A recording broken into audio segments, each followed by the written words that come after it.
Good morning. It's Saturday morning. We're going to read Psalm 22 today, and I'm going to do it a little differently. We're just going to sort of walk through it and skip over some of the verses, just because it's nearly 30 verses long, and you'll be asleep by the time I read the whole thing. But it begins, my God, why have you forsaken me? Why are you so far from saving me from the words of my groaning? O God, I cry by day, but you don't answer, and by night I find no rest. So this famous first verse, of course, we know it in Hebrew and Aramaic from the Gospels. Jesus on the cross cries out, Eli, Eli, lama sabachthani. My God, why have you forsaken me?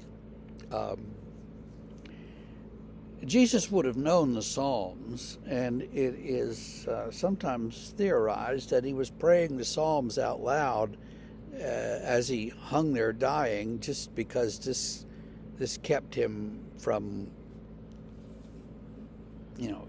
going crazy, I guess. That he was simply reciting this psalm when they heard him. In those days, in Aramaic, the word Elijah would be more like Eliah. And so he says, Eli, Eli. And they think, is he calling Elijah? I can't quite make it out. And so that may have been what is going on the cross. Frankly, we don't know, but it's a good theory. So as we go through this psalm, though, we hear that he comes out with, "Why have you forsaken me, God?" It feels like that sometimes. God doesn't forsake us, but it feels like He does. But picking up then in verse 6, "I'm a worm, not a man, scorned by mankind and despised by the people. All who see me mock me. They make mouths at me. They wag their heads. He trusts in the Lord. Let the Lord deliver him. But you took me from my mother's womb, and I trusted you, and I was cast on you from my birth, and from my mother's womb you've been my God." So all of that applies to all of us, but particularly, I guess, to Jesus. And then in verse 14, "I'm poured out like water. All my bones are out of joint. My heart is like wax. It's melted within my breast. My strength is dried up like a potsherd. My tongue sticks to my jaws. You lay me in the dust of death. They've pierced my hands and feet. I can count all my bones. They stare and gloat over me. They divide my garments among them, and for my clothing they cast lots." See, all of that paints a picture of what was going on at the crucifixion. So we have to ask ourselves the critical questions. Did the gospel writers look at this psalm and say, yeah, and use it as kind of an outline as they told the story? That's one possibility.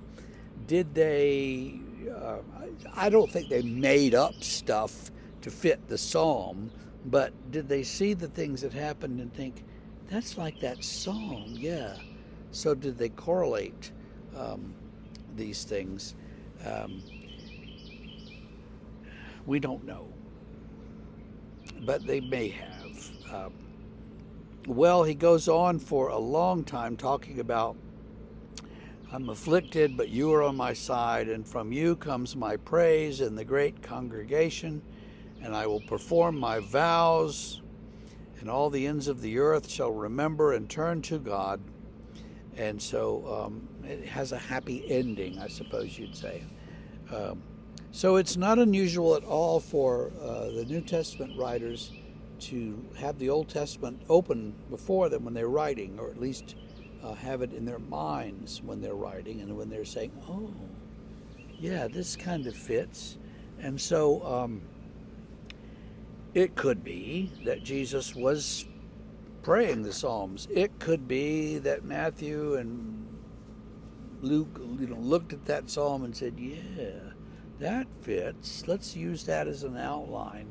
Um, we don't know who and how they wrote the Gospels.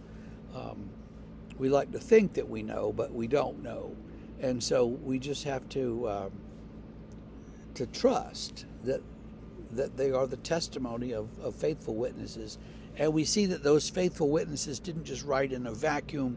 They included stuff from the Old Testament and pieced it together, put it together in a way that told the story in the tradition of the Scriptures.